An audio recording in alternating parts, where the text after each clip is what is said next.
नमस्कार, wing times में आपका स्वागत है।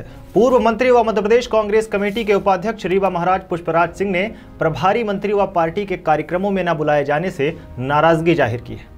पुष्पराज सिंह ने कहा कि पीसीसी अधिकारियों को लेकर भी एक गाइडलाइन तय होनी चाहिए।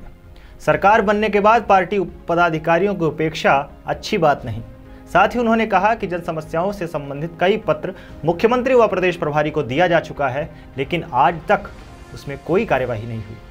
साथ ही पुष्पराज सिंह ने कहा कि सरकार बनने के बाद पीसीसी पदाधिकारियों की उपेक्षा और सम्मान न मिलने से दुख हो रहा है। अगर ऐसा ही करना था तो इतनी गर्मजोशी से पार्टी में नहीं लेकर आना चाहिए था। पूर्व मंत्री व वर्तमान में कांग्रेस के प्रदेश उपाध्यक्ष रीवा महाराज का दर्द आज छलक उठा। उन्होंने मीडिया से बात करते हुए पार्टी संगठन तथा प्रभारी मंत्री द्वारा उपेक्षा किए जाने की बात कही। महाराज विधानसभा चुनाव के ठीक पहले कांग्रेस के राष्ट्रीय अध्यक्ष राहुल गांधी के रीवा दौरे के दौरान कांग्रेस में शामिल हुए थे। महाराज का कहना है कि आज सरकार बनने के बाद पीसीसी और एआईसीसी के पदाधिकारियों की उपेक्षा की जा रही है। चुनाव लड़ने की बात पर पुष्पराज सिंह ने कहा कि मैं पूरी तरह से तैयार हूं। मैंने विधानसभा चुनाव लड़ने से इनकार नहीं किया था।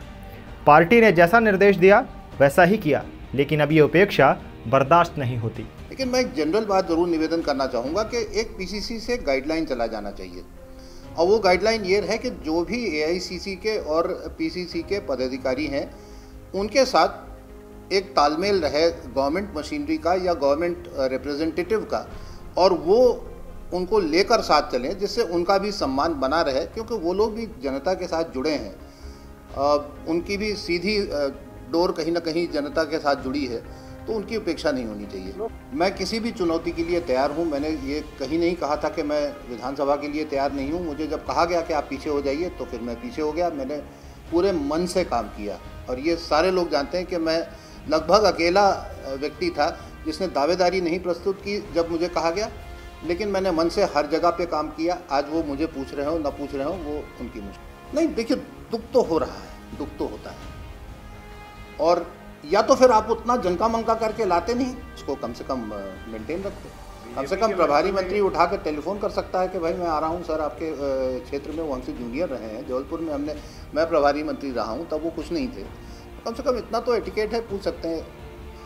उस दिन जो हुई घटना वो बहुत दुर्भाग्यपूर्ण थी, और कहीं ना कहीं एक नज़रिया हमें बनाना पड़ेगा, एक कसावट उसमें भी रखनी पड़ेगी। गाइडलाइंस रहनी चाहिए। गाइडलाइन अगर रहेगी तो कोई ऐसी मुश्किल नहीं आएगी। लोकसभा के ठीक पहले पार्टी के स्थानीय संगठन के द्वारा उपेक्षित किए जाने और सम्मान न दिए जाने के कारण नाराज महाराज अब क्या करेंगे यह देखना है।